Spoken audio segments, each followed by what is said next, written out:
بسم الله الرحمن الرحيم. الحمد لله رب العالمين، والصلاة والسلام على رسول الله وعلى آله وصحبه أجمعين. نحمده ونصلي على رسوله الكريم. أشهد أن لا إله إلا الله وحده لا شريك له، وأشهد أن سيدنا محمدا عبده ورسوله. أما بعد، فقد قال الله تعالى في القرآن الكريم والفرقان المجيد: أعوذ بالله من الشيطان الرجيم، بسم الله الرحمن الرحيم. من كفر بالله من بعد إيمانه إلا من أكره قلبه مطمئن بالإيمان ولكن من شرح بالكفر صدرا فعليهم غضب من الله ولهم عذاب عظيم. صدق الله العلي العظيم. அளவற்ற அருளாளனும் நிகரற்ற என்புடையனுமாகிய எல்லாம் வல்ல அல்லாஹ்வின் திருப்பெயரால் ஆரம்பம் செய்கின்றேன்.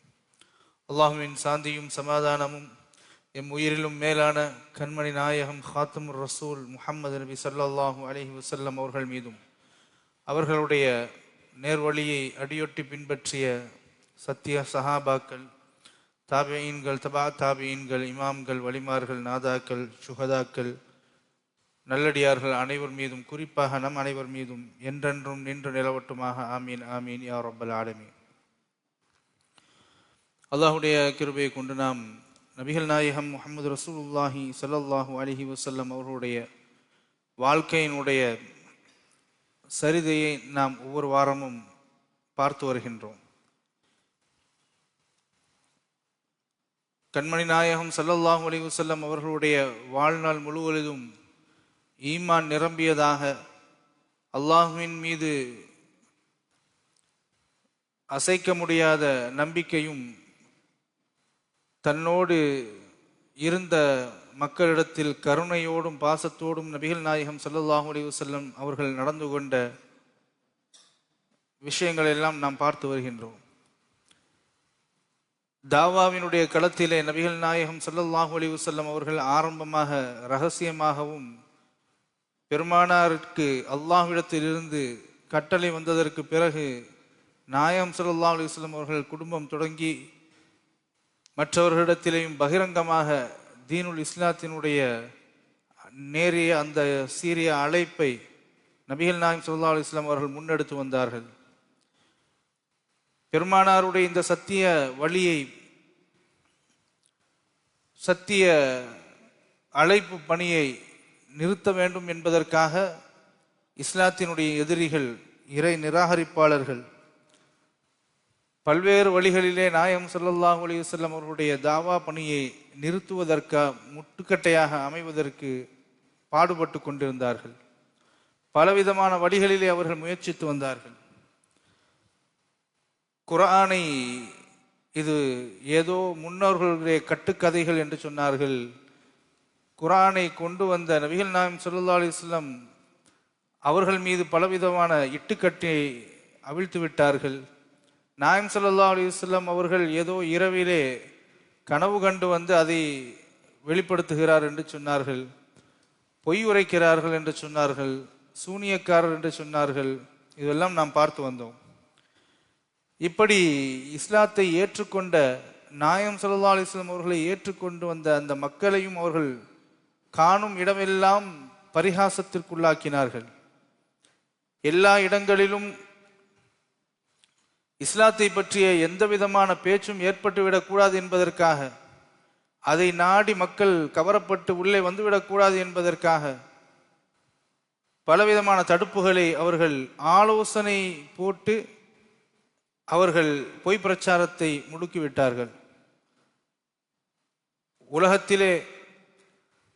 உலகமே சேர்ந்து இந்த அல்லாஹ்வினுடைய ஜோதியை அழிக்க நினைத்தாலும் அல்லாஹு தஆலா அவனுடைய ஜோதியை அவன் பிரகாசிக்க செய்வதாக அல்லாஹ் குர்ஆனிலே கூறுகிறான் இல்லையா? அதன் அடிப்படையிலே அல்லாஹு தஆலா தீனுல் இஸ்லாத்தை வளர்த்து எங்கே அந்த ஹஜ்ஜுக்காக வரக்கூடிய மக்கள் இஸ்லாத்தை பற்றி தெரிந்து கொள்வார்களோ என்று ஹஜ்ஜுக்கு வரக்கூடிய மக்களிடத்திலே பொய் பிரச்சாரத்தை செய்து கொண்டிருந்தார்கள். ஆனால் அல்லாஹ் தஆலா அந்த மக்களிடத்திலேயே இஸ்லாத்தை வளர்க்க ஆரம்பித்தான். இப்படி ஒவ்வொரு வழியாக அந்த மக்களில் எதிரிகள் இஸ்லாமிய சொற்ப மக்களை துன்புறுத்தி கொண்டு வந்த வழியிலே பலவிதமான அறிவுபூர்வமான லாஜிக்கான வாதங்கள் என்று சொல்லி குர்ஆனை பொய்ப்பிப்பதற்காக வேண்டி பல விதத்தில் முற்பட்டார்கள். ஒரு மனிதன் இறந்து விட்டால் மரணத்திற்கு பிறகு என்ற ஒரு வாழ்க்கை உண்டா? அப்படி ஒரு வாழ்க்கை என்பது யாரும் கேள்விப்படாத ஒரு விஷயமாக இருக்கிறதே. மண்ணோடு மண்ணாக இந்த உடல் கண் முன்னால் ஒவ்வொருவரும் மரணித்து இந்த உடல் எல்லாம் அழிகிறது. வெளியிலிருந்து பார்க்கும் பொழுது நமக்கு அப்படித்தான் தோன்றும். பிறக்கிறார்கள் மனிதர்கள், வாழுகிறார்கள், மரணிக்கிறார்கள். மரணத்திற்கு பிறகு அவர்களை புதைக்கிறார்கள். புதைத்ததற்கு பிறகு தசைகள் அழிக்கப்பட்டு வெவ்வேறாக பிரிக்கப்பட்டு ஒன்றுமில்லாமல் ஆகிவிடுகிறது. அப்படி ஒன்றுமில்லாமல் ஆனதற்கு பிறகு நாம் திரும்பவும் ஒன்று சேர்க்கப்படுவோமா? நம்முடைய உடல் மறுபடியும் கொடுக்கப்படுமா? மறுபடியும் நம்முடைய உயிர்ப்பிக்கப்படுமா என்றெல்லாம் தர்க்க ரீதியாக அவர்கள் சொல்லிக் கொண்டு வந்ததற்கு அல்லாஹு தஆலா குர்ஆனுடைய வசனத்தின் வாயிலாகவே, இதற்கு முன்னால் உங்களை படைத்த எனக்கு மறுபடியும் உங்களை படைக்க முடியாதா? அல்லாஹ் ஏன் சோர்ந்து விட்டானா? ஏன் இன்னும் உங்களுக்கு முன்னால் எப்படி மரணம் நிகழ்கிறதோ அது போன்று ஜனனம் நிகழ்ந்து கொண்டுதான் இருக்கிறது. ஒவ்வொரு உயிரும் இந்த உலகத்தில் பிறக்கப்பட்டு கொண்டுதான் இருக்கிறது. அப்படி இருக்கின்ற பொழுது நீங்கள் எப்படி இதை பொய்யாக்குவீர்கள் என்றெல்லாம் அல்லாஹு தஆலா அவர்களுடைய பாணியிலேயே பதில்களை சொல்ல ஆரம்பித்தான். ஐதா மித்னா வ குன்னா துராபன் வ இதாமன் இன்னா லமபூஸூன். நாம் மண்ணோடு மண்ணாக மக்கி நம்முடைய எலும்புகள் எல்லாம் அழிக்கப்பட்டதற்கு பிறகும் நாம் மறுபடி எழுப்பப்படுவோமா? ஆபா உனல் அவ்வலூன், நாம் தான் எழுப்பப்படுவோம் என்றால் இதற்கு முன்னால் நம்முடைய முன்னோர்கள் உயிரை விட்டார்களே, இதற்கு முன்னால் இறந்து போனார்களே, அந்த முன்னோர்களுமா வருவார்கள்? கேட்க எவ்வளவு கேலியாக இருக்கிறது. நாங்கள் வருவோம் என்று சொன்னாலே நாங்கள் நம்ப மாட்டோம். உங்களுடைய முன்னோர்கள் எத்தனையோ வருடத்திற்கு முன்னால் இறந்தவர்கள் கூட உயிர்ப்பிக்கப்படுவார்கள் என்று சொன்னால் அது எப்படி எங்களால் நம்ப முடியும் என்றெல்லாம் அவர்கள் கேட்டு வந்தார்கள். இப்படி ஒவ்வொரு விதத்திலும் குர்ஆனை மறுத்தார்கள். குர்ஆன் அதற்கு பதில் சொன்னது. நபியினுடைய ஏகத்துவத்தை, நபியினுடைய அந்த நபித்துவத்தை மறுத்தார்கள். நபி என்ன ஒரு அனாதையாகவா நபி இருப்பார்? ஒரு ஏழையாகவா நபி இருப்பார்? ஒரு நபி என்றால் அவர் எங்களிலே பிரபலியமான கோத்திரத்தினுடைய தலைவராக இருந்தால் நாங்கள் ஏற்றுக்கொள்ளலாம், அல்லது பணக்காரராக செல்வந்தராக இருந்தால் நாங்கள் ஏற்றுக்கொள்ளலாம். இந்த மனிதர் அல்லது ஒரு மலக்காக இருந்தால் நாங்கள் ஏற்றுக்கொள்ளலாம். சாதாரண மனிதர், தாய் தந்தை இல்லாத ஒரு மனிதர், தாய் தந்தையர் சிறு வயதிலே இறந்து விட்டார்கள் நபிகள் நாயகம் ஸல்லல்லாஹு அலைஹி வஸல்லம். அப்படி யத்தீமாக அனாதையாக இருக்கக்கூடிய ஒருவருக்கு எப்படி நபித்துவம் கிடைக்கும்? அவருக்கு காசு பணம் இல்லை, அவர் ஏழையாக இருக்கிறார். அவர் எளிதாக எல்லோரும் பார்க்கக்கூடிய விதத்தில், எல்லோரும் அவருடைய பேசக்கூடிய விதத்தில் ஒரு சாதாரண மனிதராக இருக்கிறார். அவர் என்ன செய்கிறார்? எங்களோடு கடைக்கு வருகிறார், கடைவெளியில் வந்து எங்களை போன்று சாப்பிடுகிறார், உண்ணுகிறார், தூங்குகிறார், எங்களை மாதிரியே கடைவெளிக்கு வருகிறார். இப்படிப்பட்ட ஒரு சாதாரண மனிதனா எங்களுக்கு நபியாக அனுப்பப்பட வேண்டும் என்றெல்லாம் அவர்கள் அடுக்கடுக்காக ஒவ்வொரு ஏதாவது ஒரு விதத்தில் இந்த தேகத்துவத்தை அழிக்க வேண்டும், இந்த தாவா பணியை முடக்க வேண்டும் என்பதற்காக பல வழிகளிலே சிந்தித்து செயல்பட்டார்கள். ஆனால் இது எல்லாவற்றிற்கும் அல்லாஹ் தஆலா அப்ப ஆயத்துகளை இறக்கி அதற்குரிய பதிலை வஹீ மூலமாக அல்லாஹ் தஆலா கொடுத்து கொண்டே வந்தான். இதை எல்லாம் சொன்னதற்கு பிறகு ஒரு விஷயம் உங்களுக்கு புரிஞ்சிருச்சு. இவர்களுடைய மனோநிலையை, மனோ உறுதியை நம்மால் அசைத்து பார்க்க முடியாது. இவர்களுடைய மன உறுதியை, ஈமானை நம்மால் சற்றளவும் கூட அசைக்க முடியவில்லை. இவர்களை மனதளவில் பலகீனப்படுத்துவதற்கு நாம் எங்கெல்லாம் இருந்து வெளியில் நின்று கொண்டு பரிகாசம் செய்து அவர்களை கேலி செய்து கொண்டு அவர்களை பற்றிய குறைகள் பேசிக்கொண்டு அவர்களை நாம் துன்புறுத்தி வந்தாலும் மனதளவிலே அவர்களால் ஒரு சலனம் கூட அவர்களால் ஏற்பட முடியவில்லை. அந்த அளவிற்கு மன உறுதியோடு இந்த முஹம்மது கொண்டு வந்த மார்க்கத்தை நிலைபெறச் செய்கிறார்கள், மார்க்கத்திலே நிலைத்திருக்கிறார்கள் என்பதை அவர்கள் புரிந்து கொண்டார்கள். இஸ்லாத்தினுடைய எதிரிகள் கடைசியா ஒரு வழிக்கு வர்றாங்க. இவர்களை நாம் சைக்காலஜிக்கலா உளவியல் ரீதியாக இவர்களை ஒன்றுமே செய்ய முடியாது. அந்த அளவிற்கு இரத்தத்தோடு ஊறி இருக்கிறது அவர்களுடைய ஈமான். அல்லாஹுவை பற்றியும் அவருடைய தூதரை பற்றியும், தூதருக்காகவும் அல்லாவிற்காகவும் எதையும் செய்வதற்கு துணிந்து வரக்கூடிய மக்களாக இவர்கள் மாறியிருக்கிறார்கள். எனவே இவர்களை மனதளவில் நம்மால் துன்புறுத்த முடியவில்லை, அவர்களை உடலளவில் நாம் துன்புறுத்த வேண்டும் என்ற முடிவுக்கு வருகிறார்கள். உடலளவில் துன்புறுத்துவது என்றால் தலைவர்களாக இருப்பவர்கள், அவர்களுக்கு கீழ் வேலை செய்யக்கூடியவர்களை துன்புறுத்துவது, குடும்பத்தில் தலைவராக இருந்தால் குடும்பத்தில் இருப்பவர்களை துன்புறுத்துவது, பலமாக இருக்கக்கூடியவர்கள் எளியவர்களை துன்புறுத்துவது, அடிமையாக இருப்பவர்களை எஜமான்கள் துன்புறுத்துவது என்று அந்த துன்பத்தினுடைய பட்டியல்கள் மிகவும் மிகவும் பெரிதாகிக் கொண்டே சென்றது.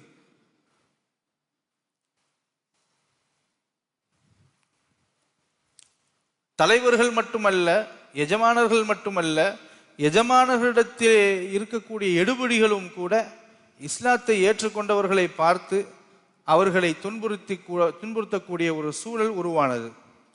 அவர்களை வாட்டி வதைப்பதற்கு, நோவினை கொடுப்பதற்கு அவர்கள் தயாரானார்கள்.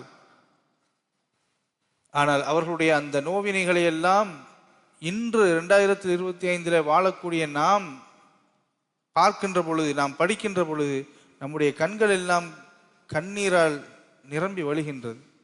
அந்த அளவிற்கு அந்த மக்கள் துன்பத்தை பெற்றிருக்கிறார்கள். நம்மிடத்தில் மிகவும் இலகுவாக கிடைக்கப்பட்ட இந்த மார்க்கத்தை நாம் எந்த அளவு பேணுதலாக இருக்கின்றோம். ஆனால் ஒரு நிர்பந்தத்திற்கு மத்தியிலே இஸ்லாத்தை பற்றி பேசினாலே அடியும் உதையும் நம்மை கொல்லுவதற்கும் துணிவார்கள் என்ற ஒரு சூழல் இருக்கின்ற பொழுது அவர்களுடைய ஈமான் எவ்வளவு உறுதியாக இருக்கிறது என்பதை நாம் பார்க்கின்ற பொழுது, படிக்கின்ற பொழுது நிச்சயமாக நம்முடைய ஈமானுக்கும் அவர்களுடைய ஈமானுக்கும் மலைக்கும் மடுவுக்கும் உள்ள மிகப்பெரிய ஒரு வித்தியாசம் இருக்கிறது. எந்த அளவுக்கு என்றால், ஏழைகள் மட்டுமல்ல, நலிவடைந்தவர்கள் மட்டுமல்ல, அன்று வாழ்ந்த இஸ்லாத்தை ஏற்றுக்கொண்ட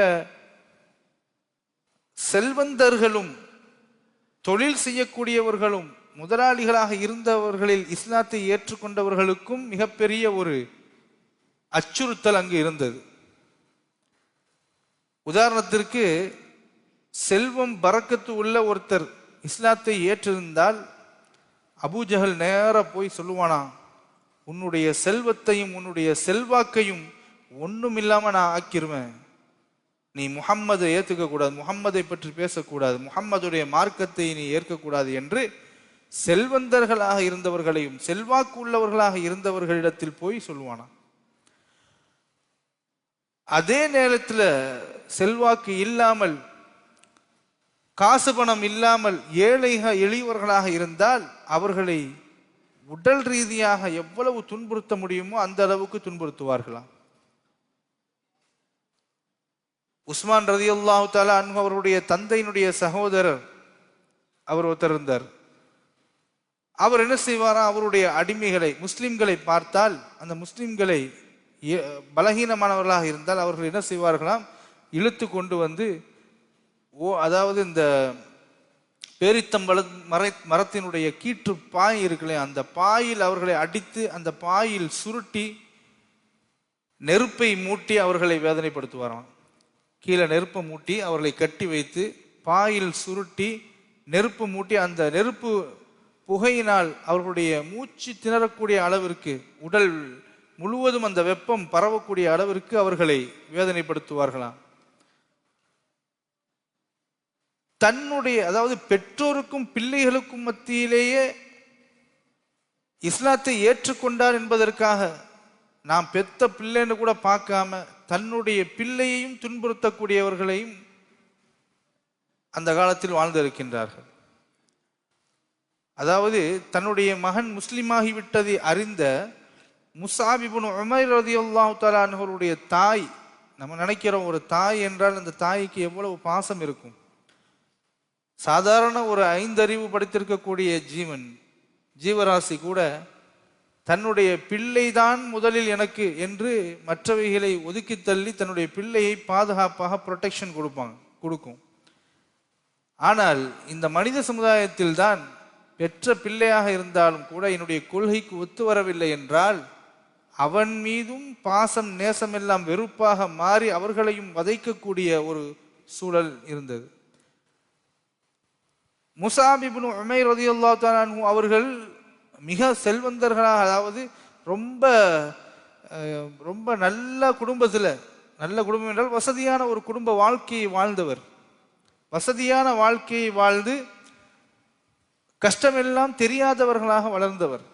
அப்படிப்பட்ட முஸ்அப் இப்னு உமைர் ரலியல்லாஹு தஆலா அன்ஹு அவர்கள் இஸ்லாத்தை ஏற்றுவிட்டார்கள் என்பதற்காக அவருடைய தாய், பாசமும் நேசமுமாக இருந்த தாயே இந்த ஏகத்துவத்தை ஏற்ற ஒரு காரணத்தினாலே என்ன செய்தார்கள் என்றால் உணவு தண்ணீர் கொடுக்காமல் பட்டினி போட்டார்கள்.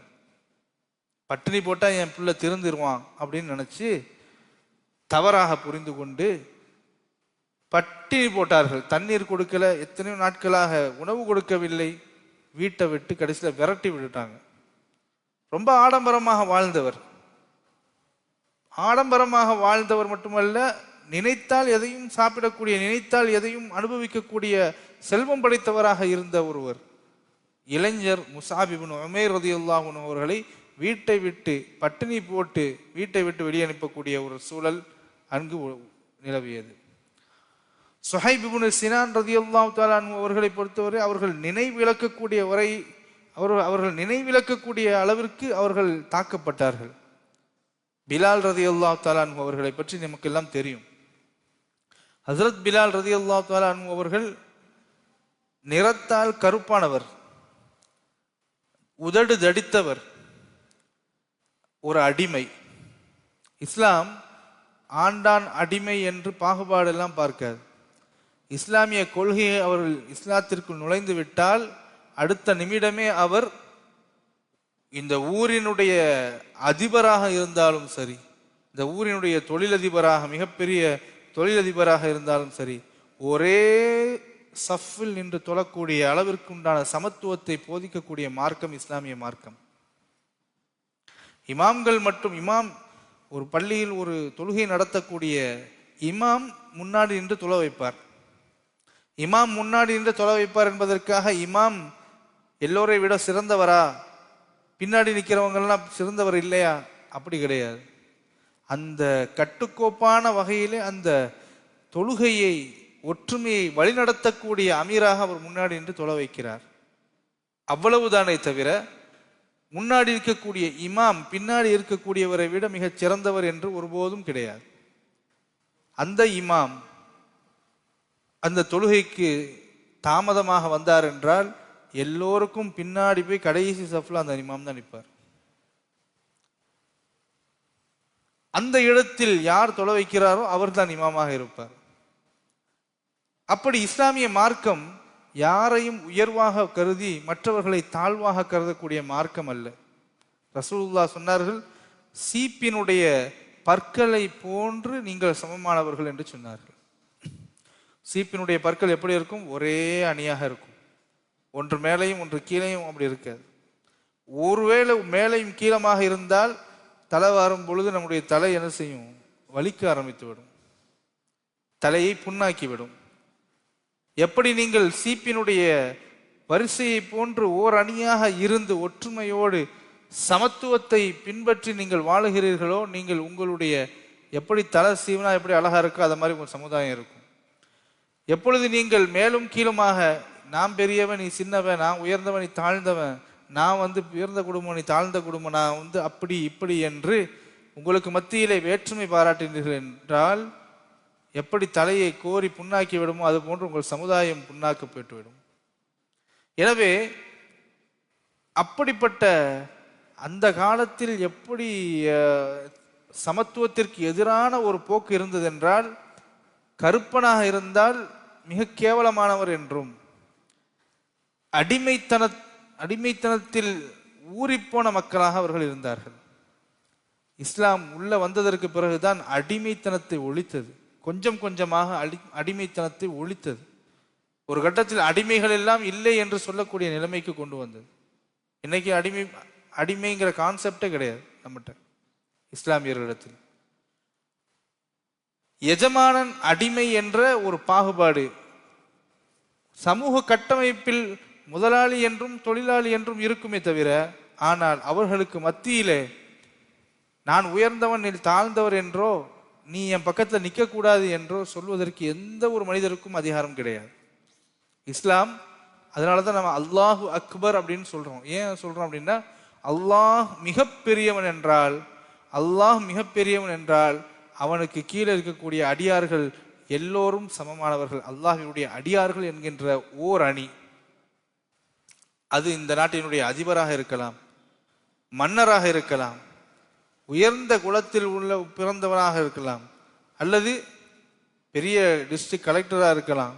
எல்லோரும் இந்த அல்லாஹ்வினுடைய பார்வையிலே எப்பொழுது நாம் அல்லாஹு அக்பர், அல்லாஹ்வே நீந்தான் மிக பெரியவன் என்று நாம் சொல்லி அல்லாஹ்வை புகழுகின்றோமோ, அப்பொழுது நாம் எல்லோரும் சமமான அடிமைகள், அல்லாஹ்வினுடைய அடிமைகள். மனிதர்கள் யாரும் அடிமை கிடையாது, அல்லாஹ்வுடைய அடிமைகள் என்று நாம் எல்லாம் ஓர் அணியில் நிற்கின்றோம்.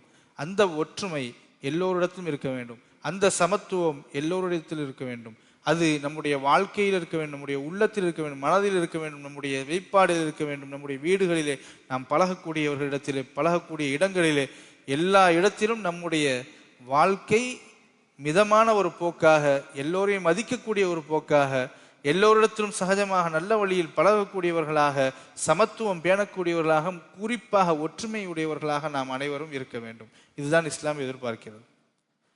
இப்ப பிலால் ரலியல்லாஹு தஆலா ஒரு கருப்பர், கருத்த உதடு உடையவர், தடித்த உதடுடையவர், கருத்த மேனி உடையவர். அவரை அந்த காலத்தில் அடிமைகளிலே கேவலமானவர்களாக பார்க்கப்பட்டார்கள். அவருக்கு யாரு எஜமானன் அப்படின்னா, உமையா இப்னு கலஃப். உமையா அப்படிங்கிறவன் அவன் கேடு கெட்டவன்லேயும் மிக கேடு கெட்டவன் உமையா. பிலால் ரலியல்லாஹு தஆலா அவருடைய கழுத்துல கயிற்றை போட்டு கழுத்தை இறுக்கி, இளைஞர்கள் இருப்பாங்கல்ல, சின்னவர்கள், சின்ன பிள்ளைங்க, அவங்க கிட்ட கையில அந்த கயிறை ஒப்படைச்சிருவானா. ஒப்படைச்சிட்டு இதை ஓட்டிட்டு போங்க அப்படின்னு, ஒரு மிருகத்தை போன்று ஓட்டிட்டு போங்க அப்படின்னு சொல்லி அந்த அரபு மக்களிடத்துல, சிறுவர்களிடத்துல கையில ஒப்படைச்சிருவானா. அந்த இளைஞர்கள் என்ன செய்வாங்களாம், கைத்தை பிடிச்சுக்கிட்டு நேர மக்காவினுடைய கரடு முரடான பாதைகள் எல்லாம் இழுத்துட்டு ஓடுவாங்களாம். மக்காவுடைய கரடு முரடான பாதைகளிலே இழுத்து கொண்டு செல்வார்கள். அந்த கயிற்றினுடைய அடையாளம் எல்லாம் பிலால் ரலியல்லாஹு தஆலாவுடைய கழுத்தில் இறுக்கி அடையாளம் எல்லாம் ஆகிவிடும். சில நேரத்தில் பிலால் ரலியல்லாஹு தஆலா அவர்களை என்ன செய்வாங்களாம், இறுக்கி கயிறால சுத்தி இறுக்கி கட்டி வச்சு பெரிய தடியை எடுத்து ஆசை தீர்வு வரையும் அடித்து கொண்டே இருப்பான். உணவு கொடுக்க மாட்டான், குடிக்க தண்ணி கொடுக்க மாட்டான், அடின்னு அடிச்சு கொண்டே இருப்பானாம்.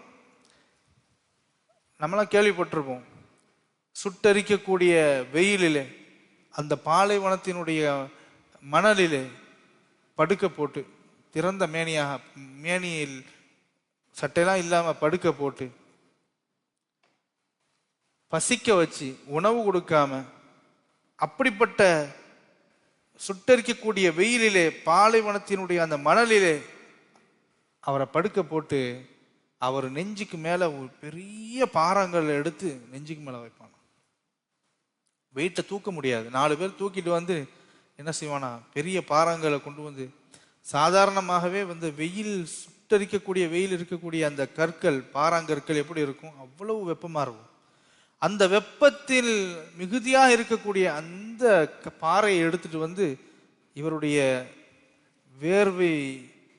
வேர்வை வலியக்கூடிய அந்த மார்பின் மீது என்ன செஞ்சான், போட்டு அந்த மேலே வச்சிருவான். வச்சுட்டு அதோட விடுறது இல்லை, அந்த பாறையை ஓங்கி கடப்பாறையால் அடிப்பான்.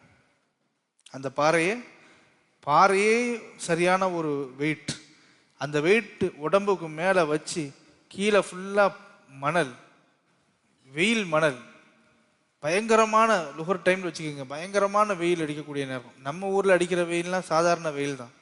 அந்த அரபு நாட்டிலே அடிக்கக்கூடிய வெயில் அங்கே அரபு நாடுகளில் இருக்கக்கூடியவரிடத்தில் நீங்கள் கேட்டு தெரிஞ்சால், அல்லது நீங்கள் உம்ரா ஹஜ்ஜுக்கெல்லாம் போயிருக்கக்கூடிய சமயத்தில் நீங்கள் அனுபவிச்சிருக்கலாம். இப்பெல்லாம் எங்கே போனாலும் குளிரூட்டி இருக்கிறது. எங்கே போனாலும், இந்த ஹோட்டலுக்கு போனாலும் சரி, எங்கே போனாலும், பாத்ரூம் போனாலும் அங்கேயும் கூலாக தான் இருக்கும். ஆனால் அந்த காலத்திலே பாலைவனத்திலே எந்த விதமான அந்த குளிரூட்டக்கூடிய சாதனங்களும் இல்லாத ஒரு காலத்திலே பாலைவனத்திலே திறந்த மேனியிலே அவரை படுக்க வைத்து மேலே பாறையை எடுத்து வைத்து ஓங்கி அடிப்பார்கள். அடித்து விட்டு சொல்லுவான், முஹம்மதுடைய மார்க்கத்தை நிராகரித்து விடு, முஹம்மதுடைய மார்க்கத்தை நீ நிராகரித்து விடு, அதை நீ ஏற்றுக்கொண்டால் இப்படித்தான் சாகும் வரை நீ அனுபவிக்க வேண்டும் என்று சொல்லுவானா. அல்லாஹ்வின் மீது ஆணையாக நீ செத்துப்போ அப்படின்னு சொல்லுவானா. அவங்களாம் சும்மா வல்லாஹி வல்லாஹி, அல்லாஹ் மீது ஆணையாக, எதுக்கு எடுத்தாலும் அல்லாஹ் மீது ஆணையாகன்னு தான் சொல்லுவானுங்க. வல்லாஹி, அல்லாஹ்வின் மீது ஆணையாக நீ செத்துப்போ, முஹம்மதுடைய மார்க்கத்தை நிராகரித்து விடு.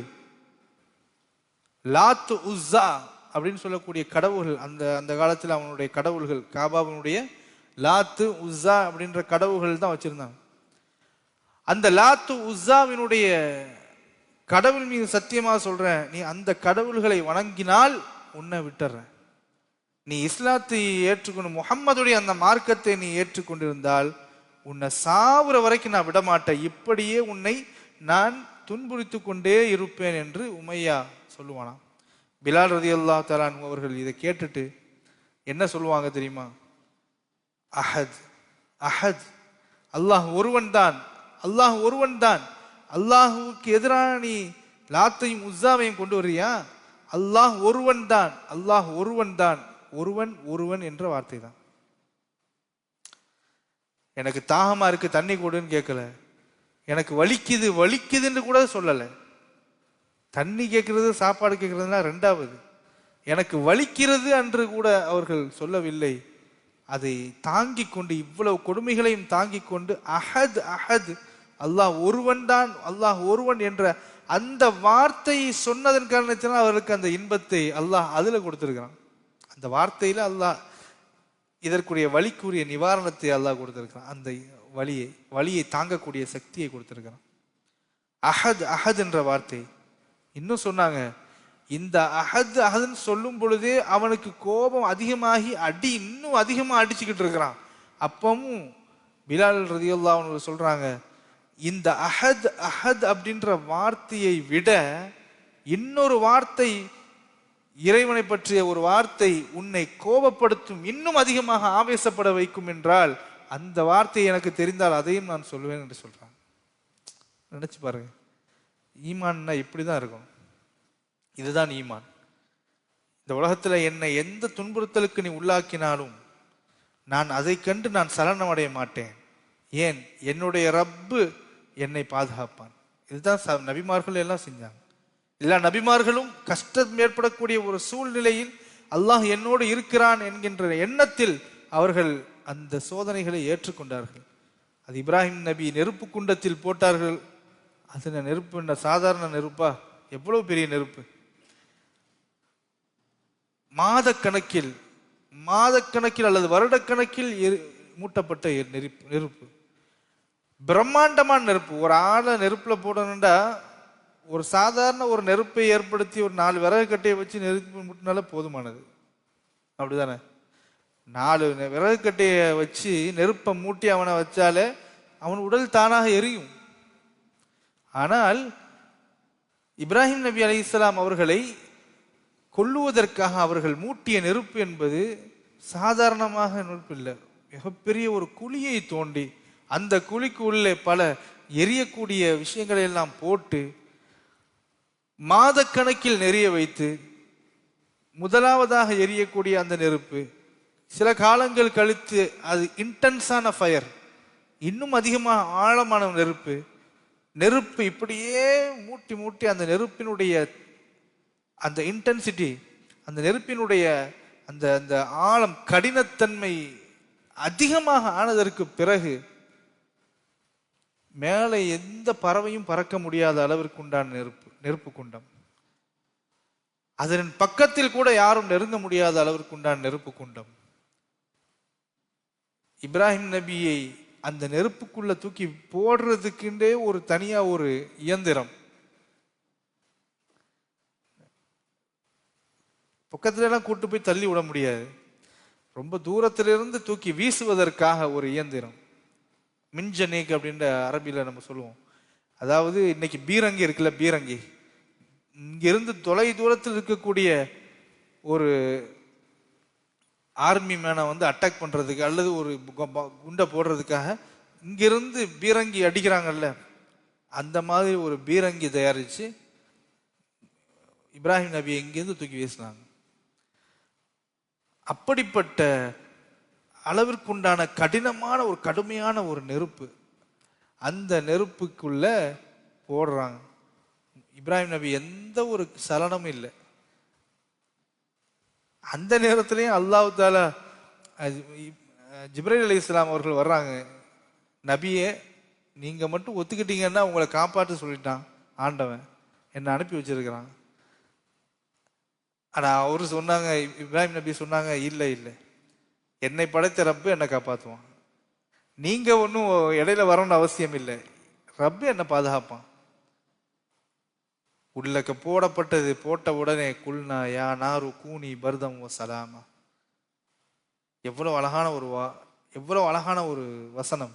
அல்லாஹ் சொல்றான், நாம் அந்த நெருப்புக்கு ஆணையிட்டோம், நெருப்புக்கு ஆணையிட்டோம், நெருப்பே நீ குளிர்ந்து பர்தன் வ சலாமன், நீ குளிர்ந்து கம்ஃபர்டபுளான ஒரு ஏர் கண்டிஷனா மாறி, கம்ஃபர்டபுளான குளுமை தரக்கூடிய, உடம்புக்கு தேவையான அளவிற்கு சந்தோஷம் தரக்கூடிய ஒரு இடமா மாறி. குல்னா யா நாரு கூனி பர்தம் ஓ சலாமா. நார்னா நெருப்பு, அந்த நெருப்புக்கு அல்லாஹ் கட்டளை நேரடி கட்டளை, நாம நேரடியா அந்த நெருப்புக்கு கட்டளையிட்டோம். ஜிப்ரீல் அலைஹிஸ்ஸலாம்னா கட்டளை விட்டு வரல, நெருப்புக்கு நேரடியாக நாம் கட்டளையிட்டோம், நெருப்பே நீ இப்ராஹிமுக்கு ஒரு கூலான இடமா பூங்காவா மாறி. நெருப்பினுடைய இயல்பு தன்மை என்ன? எரிக்கக்கூடியது, அழிக்கக்கூடியது இல்லையா? உலகத்திலேயே எரிக்கக்கூடிய அழிக்கக்கூடிய ஒரு நெருப்பு அதனுடைய தன்மைக்கு மாற்றமாக நடந்த ஒரே நிகழ்வு அதுதான். அதனுடைய இயல்பு தன்மைக்கு மாற்றமாக அது ஒரு கூலான ஒரு ஏர் கண்டிஷனா மாறிடுச்சு. இப்ராஹிம் நபி அவர்கள் அங்கு அசால்ட்டா போய் உட்கார்ந்துருக்கிறாங்க, அழகா நடந்து போறாங்க நெருப்பு குண்டத்துக்குள்ள. இங்க இருக்கிறவங்க அவ்வளவு பேருக்கும் ஒரே ஆச்சரியம், என்ன நடந்துச்சுன்னு தெரியலையே, என்னன்னு தெரியாம ஒருவர் முகத்தை பார்த்து கொண்டு விழிக்கிறார்கள் ஒவ்வொருவரும். நம்ம என்ன, அவர் இறந்து போயிருப்பாரு, எப்படியும் கிட்ட போகும்பொழுதே அவர் இறந்துருப்பாரு, உள்ள போய் விழணும்னு அவசியம் இல்லை, அந்த நெருப்பினுடைய கடினத்தன்மை அப்படி. ஆனால் அவர் உள்ள போய் ரொம்ப அமைதியா இருக்கிறார். ஏன்னா அல்லாஹ் தாலா அந்த ஈமானை பார்க்கின்றான். அந்த ஈமான் இந்த கடைசி நேரத்திலையும் அவன் என்னை அழைக்கிறான், என்ன நினைச்சு பார்க்கிறானா, நான் அவனை காப்பாற்றுவேன் நினைக்கிறானா, நான் காப்பாற்றுவேன் கண்டிப்பா. இது எல்லா நபிமார்கள்ட்டையும் நீங்க பார்க்கலாம். மூசா நபி ஃபிரௌன் துரத்திக்கிட்டு வர்றான், ஃபிரௌனுடைய படைகள் துரத்திக்கிட்டு வருது, கடைசி உயிருக்கு உத்தரவாதம் இல்லை, ஒரு பெரிய படம் துரத்திக்கிட்டு வருது.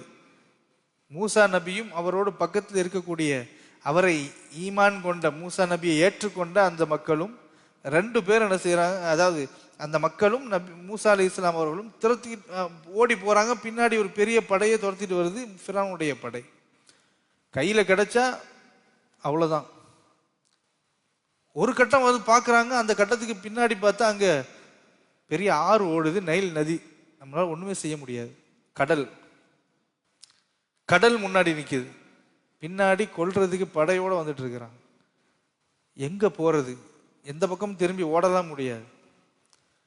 அப்ப என்ன செய்வது அப்படின்ட்டு இருக்கும் பொழுது அந்த இடத்திலே எல்லோரும், அந்த இடத்தில் கூட ஒரு சில பேர் அல்லாஹ்வினுடைய நம்பிக்கை இழந்து அல்லாஹ்வின் தூதரான மூசா அலைஹிஸ்ஸலாம் அவரிடத்துல வந்து சொன்னாங்க, உன்னை நம்பி வந்ததுக்கு எங்களுக்கு இதுதான் கிடைச்சது. உன்னை நம்பி இவ்வளவு தூரம் நான் வந்துட்டோமே, எங்களுக்கு இந்த வேலையை காட்டிட்டே பார்த்தியா, உன்னோட வந்ததுனால எங்களுக்கு எவ்வளவு கஷ்டம், உங்களோட சேர்ந்து இருந்ததுனால எவ்வளவு கஷ்டம். அல்லாஹ்வின் தூதர்ன்னு தெரியும், எந்த ஒரு நன்மையும் நான் உங்க மூலமா அனுபவிக்கல, எங்களுக்கு கஷ்டம்தான் வந்துச்சு அப்படின்னா. ஈமான் கொண்டவர்கள் அல்லாஹ் எந்த நேரத்திலையும் அந்த ஈமானை அல்லாஹ் தஆலா சோதிப்பான். நபி பக்கத்துல தான் இருக்கிறாங்க, அந்த ஒரு இக்கட்டான சூழ்நிலை, உயிர் போக போகிறது என்கின்ற ஒரு சூழல் வருகின்ற பொழுது நபியாவது என்னதாவது அப்படின்ற நிலைமைக்கு போயிடுவாங்க சில பேர். அல்லாஹ் பாதுகாக்கணும். அந்த ஈமானில் ஒரு அசைவு ஏற்படுகிறது. அப்போ அந்த நபி மூசா அலைஹிஸ்ஸலாம் சொல்றாங்க, இல்லை அல்லாஹ் என்னை பாதுகாப்பான், அல்லாஹ் நம்மோடு இருக்கிறான் அப்படின்னு. அல்லாஹ் நம்மோடு இருக்கிறான் அப்படின்னு நல்லா யோசிச்சு பாருங்க. இதே வார்த்தையை முஹம்மது நபி ஸல்லல்லாஹு அலைஹி வஸல்லம் அவர்களும் சொன்னாங்க ஒரு கட்டத்தில். அதுவும் உயிருக்கு ஆபத்து ஏற்படக்கூடிய ஒரு சூழல். சவுருடைய குகையிலே அல்லாஹ்வின் தூதரையும் அவருடைய அன்பு நண்பர் அபூபக்கர் சித்திக் ரலியல்லாஹு அன்ஹு அவர்களையும் தேடி ஒரு பெரிய கூட்டமே துரத்திக்கிட்டு வருது. அந்த கூட்டம் மிக தேர்ச்சி பெற்ற ஒட்டகத்தினுடைய கால் தடத்தை வைத்து, ஒட்டகம் போட்ட விட்டையை வைத்து கண்டுபிடிக்கக்கூடிய எக்ஸ்பர்ட் எல்லாம் கூட்டிட்டு வர்றாங்க. அப்படி இப்படின்னு நெருங்கி குகை வரை வந்து விடுகிறார்கள். அந்த குகையிலே 2 பேர் இருக்கிறாங்க, வேற யாரும் இருக்கக்கூடிய அளவுக்குள்ள பெரிய குகை கிடையாது. அந்த குகையில குனிந்து பார்த்தால் உள்ள இருக்கிற 2 பேருக்கும் தெரிஞ்சிருவாங்க. வாசல்ல வந்து நிக்கிறாங்க, குகையிலே குனிந்து பார்த்தால் தெரிந்துவிடும் உள்ளே இருக்கக்கூடியவர்கள் 2 பேர். ஒன்னு அபூபக்கர் சித்திக் ரலியல்லாஹு அன்ஹு, இன்னொன்னு நபிகள் நாயகம் ஸல்லல்லாஹு அலைஹி வஸல்லம். நபிகள் நாயகம் ஸல்லல்லாஹு அலைஹி வஸல்லம் அவர்கள் மன உறுதியோடு இருக்கிறார்கள். அபூபக்கர் சித்திக் நாயகமும் மன உறுதி உள்ளவர்கள் தான். ஆனாலும் அவர்களுக்கு ஒரு கவலை ஏற்படுகிறது, என்னோடு இருக்கக்கூடியது யார்? நபி. அன்பு என்னுடைய உயிருக்கும் மேலான அந்த நபி, அந்த நபிக்கு ஒரு ஆபத்து வந்து விடக்கூடாது. இந்த கயவர்கள் பக்கத்துல வந்து நிக்கிறாங்க, குனிஞ்சு பார்த்தா நம்ம மாட்டிக்குவோமே, நம்ம மாட்டினா என்னுடைய உயிரை பற்றி எந்த கவலையும் இல்லை, இந்த பூமான் நபியினுடைய நிலைமை என்ன ஆகிவிடுமோ என்று கொஞ்சம் பயப்படுறாங்க. அந்த பயத்தின் காரணத்தினால் ரசூலுல்லாஹ்ட்ட கேட்குறாங்க, நபியே நாயகமே பக்கத்தில் வந்துட்டாங்களே, நபியே நாயகமே முன்னாடி பக்கத்தில் நிற்கிறாங்களே, நமக்கு என்ன ஆக போகுது அப்படின்னு போதுதான் அல்லாஹ் குர்ஆன்ல புகழ்ந்து சொல்கிறான். நபிகள் நாயகம் ஸல்லல்லாஹு அலைஹி வஸல்லம் சொன்ன அந்த வார்த்தையை, இதுஹுமா ஃபில் காரி, அந்த 2 பேரும் அந்த குகையில் இருக்கின்ற பொழுது, இதுஹுமா ஃபில் காரி யக்கூலா சாஹிபா, அதுல ஒருத்தர் ஒன்று சொன்னாரு, இது யக்கூல் லி சாஹிபிஹி, அதுல அந்த நண்பர் சொன்னார், பயந்து சொன்னார். அதுக்கு ரசூலுல்லாஹி ஸல்லல்லாஹு அலைஹி வஸல்லம் அவர்கள் என்ன சொன்னாங்கன்னா, லா தஹ்சன் இன்னல்லாஹ மஅனா, கவலைப்படாதீங்க கவலைப்படாதீங்க, அல்லாஹ் நம்மோடு இருக்கிறான். மூசா நபி அங்க சொன்ன வார்த்தை என்னன்னா, நம்மோட அல்லாஹ் இருக்கிறான் அப்படின்ற வார்த்தை. ரெண்டுக்கும் ஒரு சின்ன டிஃபரெண்ட் இருக்கு. மூசா நபி என்ன சொன்னாங்கன்னா, நம்மோடு அல்லாஹ் இருக்கிறான் அப்படின்ற வார்த்தை. சூரத்து தாஹால வரும் ஒரு வசனம், நம்மோட அல்லாஹ் இருக்கிறான் பயப்படாதீங்க அப்படின்னு தன்னுடைய மக்கள்கிட்ட சொன்னாங்க. ரசூலுல்லாஹ் ஸல்லல்லாஹு அலைஹி வஸல்லம் அவர்கள் சிறப்புக்குரிய நபி இல்ல, அவங்க ஒரு படி மேல போய் சொன்னாங்க, அல்லாஹ் நம்மோடு இருக்கிறான். முதல்ல அல்லாஹ்வை கொண்டு வந்துட்டாங்க, அல்லாஹ் நம்மோடு இருக்கிறான். அவர் சொன்னாங்க நம்மோட அல்லாஹ் இருக்கிறான் அப்படின்ட்டு. சின்ன டிஃபரெண்ட் தான் இருந்தாலும் ரசூலுல்லாஹி ஸல்லல்லாஹு அலைஹி வஸல்லம் சொன்னாங்க, நம்மோட அல்லாஹ் நம்மோடு இருக்கிறான். அல்லாஹை முற்படுத்தி சொன்னார்கள். 2 பேருமே அல்லாஹ்வினால் காப்பாற்றப்பட்டார்கள். அல்லாஹ் தஆலா அந்த குகையிலிருந்து அந்த 2 பேரையும் காப்பாற்றினான். இது எதுக்கு நான் சொல்றேன்னு சொன்னா, நமக்கு ஒரு சோதனை ஏற்படுகிறது, ஒரு இக்கட்டான ஒரு சூழல் ஏற்படுகிறது, தொழிலில் நொடிந்து விடுகிறோம், மிகப்பெரிய ஒரு வீழ்ச்சி ஏற்படுகிறது, கையில காசு இல்லாத ஒரு சூழல் ஏற்படுகிறது, அல்லது நம்மை துன்புறுத்துகிறார்கள், வேதனை அடைகிறோம், கவலைப்படுகிறோம். இந்த உலகமே நமக்கு இல்லை அப்படின்னு நினைக்கிறோம். எல்லோரும் நமக்கு எதிராக இருக்கிறாங்க அப்படின்னு நினைக்கிறோம். சில நேரம் அடுக்கடுக்கான அடிகள் விழுகிறது. குடும்பத்தில் பிரச்சனை, நம்முடைய நிம்மதி எல்லாம் போயிடுச்சு, உலகமே இருண்டு போச்சு, நமக்கு இதுக்கப்புறம் நமக்கு வாழ்க்கையே இல்லை அப்படின்னு நினைக்கக்கூடிய, அல்லது நம்ம உயிரையே போகணும் அப்படின்னு நினைக்கக்கூடிய ஒரு நிலை ஏற்பட்டால், நவுதுபில்லா, அப்படி ஒரு நிலை ஏற்பட்டால், நபிமார்களும் இந்த சஹாபாக்களும் இந்த தீனுக்காக, இந்த இஸ்லாமிய மார்க்கத்திற்காக எவ்வளவு மன உறுதியோடு வாழ்ந்திருக்கிறார்கள் என்பதை நினைத்து பார்த்தோம் என்று சொன்னால், உயிர் போகக்கூடிய நிலைமையிலும் அல்லாஹ்வும் அல்லாஹ்வுடைய தூதரும் அவரை பின்பற்றிய சத்திய சஹாபாக்களும் நல்லடியார்களும் அல்லாஹ்வை முற்படுத்தி என்னை காப்பாற்றுவான், என்ன அந்த பிரச்சனையிலிருந்து வெளியே கொண்டு வருவான் அப்படின்னு நினைச்சாங்க இல்லையா? மீன் வயிற்றுக்குள்ள இருந்து உலகமே இந்த வயிற்றுக்குள்ள போய் உலகமே அதுதான் அப்படின்னு ஆயிடுச்சு அவருக்கு, யூனுஸ் நபிக்கு. அந்த மீன் வயிற்றுக்குள்ள போயிட்டாங்க. அடுத்தது மரணம் தான். அங்கேயும் அல்லாஹ்வை நினைவு கூர்ந்து லா இலா லா ஹவுல வலா குவத்த இல்லா பில்லா, அல்லாஹ்வை தவிர வேறு எந்த ஒரு சக்தியும் ஒன்றும் செய்ய முடியாது அப்படின்ற அல்லாஹ்வுடைய அந்த திக்ரை, துவாவை அவர்கள் செய்து கொண்டே இருந்தார்கள். அல்லாஹ் என்ன பாதுகாப்பான் அப்படின்னு. அந்த மீனை கொண்டு வந்து வெளியில கக்கிடுச்சு. இது எல்லாம் நமக்கு வரக்கூடிய சோதனைகள், டெஸ்ட், நம்ம லைஃப்ல வரக்கூடிய டெஸ்ட். இந்த பிலால் ரலியல்லாஹு தஆலா அன்ஹு அவர்கள் அஹத் அஹத் என்ற அந்த சொல்லக்கூடிய அந்த வார்த்தையை கொண்டு அவர்கள் அதில் இன்பத்தை, அந்த சுவையை அவர்கள் உணர்ந்தார்கள். எனவே நம்ம பார்க்குறோம், வெளியிலிருந்து இப்ராஹிம் நபியை நெருப்பில் போட்டாங்கன்னு பார்க்குறோம். பிலால் ரலியல்லாஹு அன்ஹு அவர்களை மணலில் படுக்க வைத்து மேலே இவ்வளோ பெரிய பாறையை போட்டு அவரை அடித்தார்கள், நொறுக்கினார்கள், கட்டி வைத்தார்கள் என்று பார்க்கிறோம். ஆனால் அவர்கள் அல்லாஹ்வுடைய அந்த வார்த்தை சொல்வதன், அந்த நம்பிக்கையை இறுக்கமாக பற்றி பிடித்ததன் வாயிலாக அவர்கள் அந்த சுவையை தாங்கக்கூடிய அந்த சக்தியையும் அவர்கள் பெற்றார்கள் என்பதுதான் உண்மை. அது மட்டுமல்ல, ஒரு மிகப்பெரிய ஒரு குடும்பம், அதாவது ஷஹீத் என்று சொன்னால் இவர்களை பற்றி பேசாமல் நம்ம ஒன்றும் செய்ய முடியாது. அப்படிப்பட்ட ஒரு குடும்பம், ஒரு குடும்பமே, அத்தா, அம்மா, மகன், இந்த மூன்று பேரையும் துன்புறுத்தினார்கள். மஹ்தூம் என்று சொல்லக்கூடிய கிளையை சேர்ந்த அபு ஹுதைஃபா இப்னு முகைரா அப்படின்னு சொல்லக்கூடியவனுக்கு தான் இந்த 3 பேரும் அடிமைகளா இருந்தாங்க.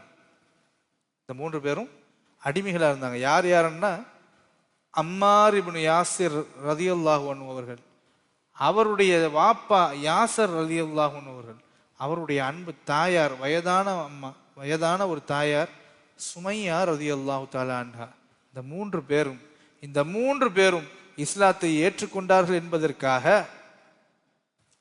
இந்த 3 பேரையும் அபூஜஹல் ஷைத்தான், அபூஜஹல் கொடும் பாவி, ஒரு கூட்டத்தை இதுக்கென்று தயார் செய்து அபுத்தஹ் அப்படின்னு சொல்லக்கூடிய ஒரு இடத்துக்கு இந்த 3 பேரையும் அடித்து இழுத்துட்டு வரான். 3 பேரையும் அபுத்தஹ்ங்கிற இடத்திற்கு அடித்து இழுத்து கொண்டு வந்து கடுமையாக சித்திரவதை செய்யறான். இதுல அத்தா இருக்காங்க இல்லையா, யாசர் ரலியல்லாஹு அன்ஹு அவர்கள், யாசர் ரலியல்லாஹு அன்ஹு அவர்கள் வயதானவர் என்பதனால் ஓரளவுக்கு மேல அவரால் அடியை தாங்க முடியல, சித்திரவதையை தாங்க முடியாமல் முதலிலே அவர்கள் உயிரை விடுகிறார்கள். யாசர் ரலியல்லாஹு அன்ஹு, அல்லாஹ் அந்த ஹிதாயத்தை கொடுக்கிறான் பாருங்க. அவர்கள் அந்த ஹிதாயத்தை பெற்று சுமந்து உயிர் நீத்ததால் அவர்கள் ஷஹீதாகவும் ஆனார்கள், சொர்க்கத்திற்கு சொந்தக்காரராக மாறினார்கள். அவருடைய கடைசி வயசு. அந்த நிலைமையிலே யாசர் ரலியல்லாஹு தஆலா அவர்கள் வலி தாங்க முடியாமல் சித்திரவதை அடைந்து அப்படியே உயிரை விடுகிறார்கள். உயிரை விட்டதற்கு பிறகு அந்த யாசர் ரலியல்லாஹு தஆலா அவருடைய மனைவி சுமையா ரலியல்லாஹு அன்ஹா அவர்கள், சுமையா ரலியல்லாஹு அவர்கள் வயதானவங்க, வயது முதிர்ந்தவங்க, அவங்களே அடின்னு அடிக்கிறாங்க. பக்கத்திலேயே யாசர் அம்மார் ரலியல்லாஹு அன்ஹு மகன், அவர்களையும் அடிக்கிறார்கள். ரசூலுல்லாஹி ஸல்லல்லாஹு அலைஹி வஸல்லம் அவர்களுக்கு இந்த செய்தியை பார்த்துட்டு உங்களால் தாங்க முடியல, நபிகள் நாயகம் ஸல்லல்லாஹு அலைஹி வஸல்லம் அவர்களுக்கு தாங்க முடியல, வயதானவங்களை போட்டு அடிக்கிறாங்களே அப்படின்ட்டு சொல்றாங்க. அம்மார், யாசர், சுமையா, அல்லாஹ்வுக்காக புரிந்து கொள்ளுங்க, அல்லாஹுக்காக நீங்கள் பொருந்திக் கொள்ளுங்கள் அப்படின்னா. இதை பார்த்து ரசூலுல்லாஹி ஸல்லல்லாஹு அலைஹி வஸல்லம் அவர்களுக்கு தாங்க முடியல. நீங்கள் சொர்க்கத்தை உங்களுக்கு அல்லாஹ் நிச்சயமாக கொடுப்பான்னு சொன்னான். உங்களுக்கு அல்லாஹ் சொர்க்கத்தை நிச்சயமாக கொடுப்பான். ஒருபடி மேலே போய் இந்த கயவர்கள் என்ன செய்தார்கள் தெரியுமா? சுமையா ரலியல்லாஹு தஆலா அவர்களை இழுத்து கொண்டு வந்து, அவர்கள் வயதானவங்க, ரொம்ப கஷ்டப்பட்டவங்க, வயதானவங்க, மூதாட்டி. அந்த அபூஜஹில் மிகப்பெரிய ஒரு ஈட்டி எடுத்தான். ஈட்டி எடுத்துட்டு போய் அந்த தாயினுடைய தாய்மை உறுப்பு இருக்கு இல்லையா, அந்த அந்த அந்த பிரைவேட் பார்ட், அது மேலே ஈட்டியை வச்சு குத்துறான். அந்த தாய் ஒரு பெண் என்று கூட பார்க்காமல், அந்த பெண் ஒரு வயதான மூதாட்டி, ஒரு தாய், தனக்கும் ஒரு தாய் அது போன்று இருக்குமே என்று கூட பார்க்காமல் ஈட்டியை கொண்டு வந்து இந்த பெண் உறுப்பிலேயே விட்டான். ரத்தம் பீறிட்டு அங்கேயே வஃபாத்தாகிறாங்க அன்னை சுமையா ரலியல்லாஹு தஆலா. எந்த ஒரு பெண்ணுக்கும் இப்படி ஒரு நிலைமை ஏற்படக்கூடாது. ரசூலுல்லாஹி ஸல்லல்லாஹு அலைஹி வஸல்லம் அவர்கள் பொறுமையாக இருங்கள், உங்களுக்கு சொர்க்கம் நிச்சயமாக உண்டுன்னு சொன்னாங்க. இஸ்லாத்திலேயே முதலாக ஷஹீதாக்கப்பட்ட பெண்மணி என்ற பெருமை இந்த சுமையா ரலியல்லாஹு தஆலா அவர்களுக்கு கிடைத்தது. இந்த பதவியை விட இது ஒன்றும் பெரிதில்லை. அந்த பதவி நாளை மறுமையிலே உயர்ந்த அந்தஸ்திலே ஸல்லல்லாஹு அலைஹி வஸல்லம் அவர்களோடு இருப்பார்கள் அந்த ஷுஹதாக்கள். இந்த குடும்பத்தை பற்றி அல்லாஹ் தஆலா மிக சிறப்பாக குர்ஆன்ல எல்லாம் சொல்லி காட்டுறான். ஆனா அம்மா ரலியல்லாஹு அன்ஹு அவர்கள் இருக்காங்கல்ல, மகனார், அவங்க 2 பேரும் அத்தாவும் அம்மாவும் இறந்து போயிட்டாங்க. ஆனா அம்மா ரலியல்லாஹு தஆலா அவர்கள் அடியை வாங்கிட்டு இருக்கிறாங்க. அம்மா ரலியல்லாஹு தஆலா அடியை வாங்கிட்டு இருக்கும் பொழுது அவங்களுக்கு அடி தாங்க முடியாம, முஹம்மதி மார்க்கத்தை விடுறேன்னு சொல்லி, நான் விடுறேன் அப்படின்னு சொன்ன உடனே மார்க்கத்தை விடுறேன்னு சொல்லிட்டாங்க. இஸ்லாத்திற்கு எதிராக சொல்லிட்டாங்க. சொன்ன உடனே அடுத்த நாளே ரசூலுல்லாஹி ஸல்லல்லாஹு அலைஹி வஸல்லம் அவங்கள்ட்ட வந்து அழுகுறாங்க. அழுது என்னுடைய உள்ளத்திலிருந்து நான் சொல்லலை அப்படின்னு அழுகுறாங்க. அல்லாஹ் தஆலா உடனே ஆயத்தை இறக்குறான். இறையடியார்கள், இறை நேசர்கள் இந்த மாதிரி ஒரு இக்கட்டான ஒரு சூழலிலே உள்ளத்திலே ஈமான் நிரம்பி இருக்கின்ற நேரத்திலே அவர்களுடைய வாய் வழியாக அவர்கள் இது போன்ற வார்த்தைகளை சொல்லி இருந்தால் அது பரவாயில்லைன்னு அல்லாஹ் தஆலா சொல்லிட்டான். அது ஒரு சட்டமாக ஆயிடுச்சு. ஆனால் இதயத்தில் குஃப்ர் இருந்து கொண்டு அந்த வார்த்தையை சொன்னால் அவர்கள் அல்லாஹ் மிகப்பெரிய வேதனை உண்டு என்பதையும் அல்லாஹ் தஆலா வசனமாக இறக்கினான். இன்ஷா அல்லாஹ் இதனுடைய கண்டினியூவேஷன் அடுத்த வாரம் நாம் பார்ப்போம். நேரம் முடிந்துவிட்டது. இன்ஷா அல்லாஹ். அல்லாஹ் நம்முடைய வாழ்க்கையில் ஈமானோடு நாம் வாழ்ந்து ஈமானோடு மரணிக்கக்கூடிய நற்பாக்கியத்தை நம் அனைவருக்கும் அல்லாஹ் தந்தருள் புரிவானாக. வாஹிர் தாவானா அல்ஹம்துலில்லாஹி ரப்பில் ஆலமீன். அஸ்ஸலாமு அலைக்கும் வரஹ்மத்துல்லாஹி வபரகாத்துஹு.